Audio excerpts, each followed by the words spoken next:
Because we have a very important breaking news coming in as far as the special parliament session is concerned. As we were just talking about it, Prime Minister Narendra Modi is likely to be the first speaker and the opening speaker on the discussion on the 75 years of Indian parliament democracy in the Lok Sabha, and Piyush Goyal will be the first speaker of Rajya Sabha as he is the leader of the house as well. BJP has now issued a whip to all of its MPs and ministers too.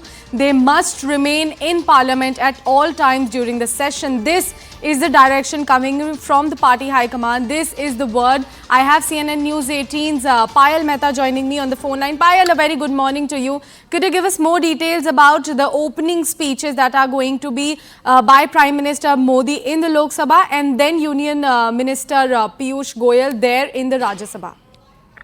Well, Sakshi, it will be a bit too much for all of us to really speculate as to what the Prime Minister really will be speaking about, because he has left us foxed more than often. Having said that, since the discussion is on the 75 years of Indian Parliament democracy, right from the Constituent Assembly to now onwards, obviously there's a lot of discussion, there's a lot of anecdotes that people would like to share. And this is Narendra Modi's 9th year in government, and he's completing his 10th year next year, and is very, very confident of coming back as well. So what has been done over these 9 years to strengthen democracy, especially parliamentary democracy, is something which is likely to throw light on. And he's the first speaker, given the fact that he's the leader of the Lok Sabha. And so Piyush Goyal is also the leader of the Rajya Sabha, leader of the House in the Rajya Sabha. He will be making the opening speech, what I given to understand, by way of sources. And also, it's very interesting that not only have the BJP issued a whip for all MPs to remain present, which is generally true, but this time around, since this is a special session, they've also asked all the ministers to remain present in the House at all times as well. So very interesting whip that has been issued to the ministers as well. So it's going to be interesting to see. And like Pallavi is saying, that probably there is surprises, but there is no surprise at all.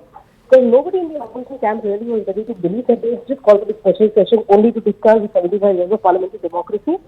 We have all been in Parliament, Pallavi, and have been in Parliament when they brought the application of Article 370 bill, and nobody had a clue, including people from the ruling party also, and several ministers had no clue that the government was doing something like this. So it'll be very interesting to see what the government comes up with, if at all there's any surprise element anymore. Well, definitely, Payal. Thank you so much for bringing in all those crucial details. I have CNN News 18's Arunima joining me early this morning as well. Arunima, a very good morning to you.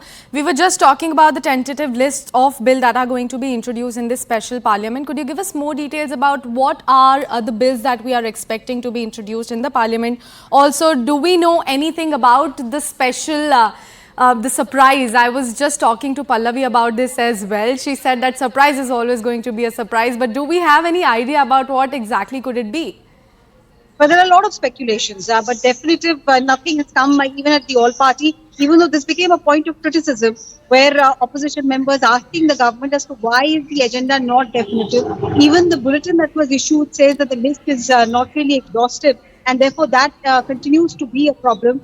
It is being asked by the opposition leaders as to why a definitive list is not being provided. Yesterday, the list was updated. Earlier, it was only the CEC bill, which was the main bill that the government had listed. Now, 3 more constitutional bills have been listed about SC/ST inclusion. What we are told is that this would be state-specific bill in which, in the category of scheduled caste and scheduled tribe, the category will become more inclusive. More communities could find mention in those bills. But these cannot be the reason why the special session has been called, because the opposition is speculating.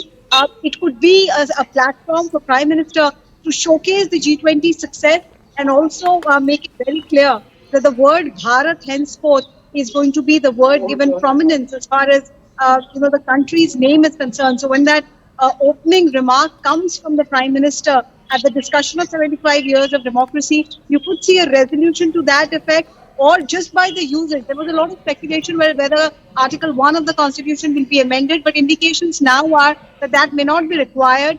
Just usage of the word Bharat, that could be underlined as well. So as you move to a new parliament building, Prime Minister Modi and his government might want to give Bharat, as the country is called now, in common parlance also by the executive and the political leadership. That could be the way forward. That could be the initial bit of the parliamentary proceeding that we see today and tomorrow. And it's only on the 20th that the regular legislative process will begin from the new parliament building. Definitely, Arunima. And just a while ago, you mentioned the Bharat word. I want to come back to that and want you to elaborate a little bit, because the entire saga started off during G20 summit when the invitation letters were sent out by the president of Bharat, and then there was the mention of Prime Minister of Bharat as well.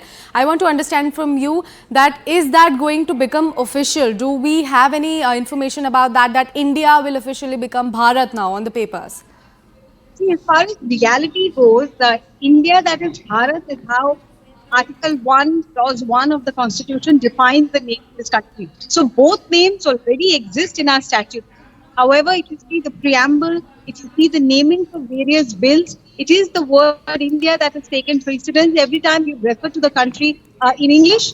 In Hindi, when you refer to the name of the country, or in the regional language, Bharat has been given precedence. So, what the government is now planning to do, and you saw it at international forums as well, be it G20 or be it the Prime Minister's visit to Indonesia, or even earlier when he visited South Africa for the BRICS summit, he prefers to use the word Bharat to introduce himself as the Prime Minister of that country. And what is being argued is that no constitutional amendment is required. All you need to do is to make it more commonplace to use the word Bharat. And if you speak to international experts, they'll point out that there are a number of instances where countries are named differently at the United Nations, but in their common parlance, in their local parlance, the name is different. Turkey became Turkey, for example. Ivory Coast, different name as well. So even though United Nations may not be informed, and officially why that is important is because you move alphabetically. When the name of the country is announced, it moves alphabetically. India and Bharat will see that alphabetical change, but for time. For now, it will only be one. Well, Arunima, I'll request you to please hold on, because Pallavi Ghosh continues to stay with us on the broadcast. Pallavi, coming to you next, I want to understand from you what is the word coming in about the suspension of Aam Aadmi Party MPs Sanjay Singh and Raghav Chadha as well.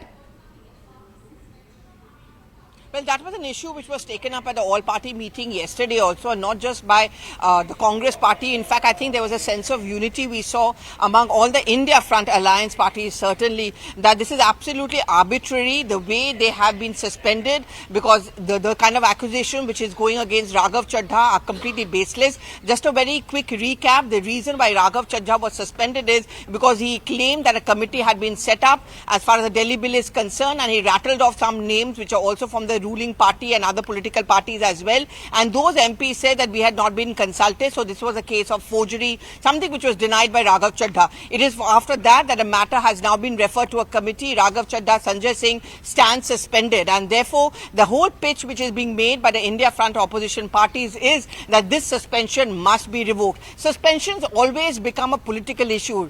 Just recently, Sakshi, if you remember, Rahul Gandhi's disqualification as a member of parliament became a huge political issue. That was in fact the one big issue which bound the entire India Front together, by Mamata Banerjee taking the lead in that, because they pointed out if it happens to him, it can happen to any one of us, and that's exactly what has happened. So we'll wait to see whether that is something which could be taken up in the special session, though the special session is very, very specific.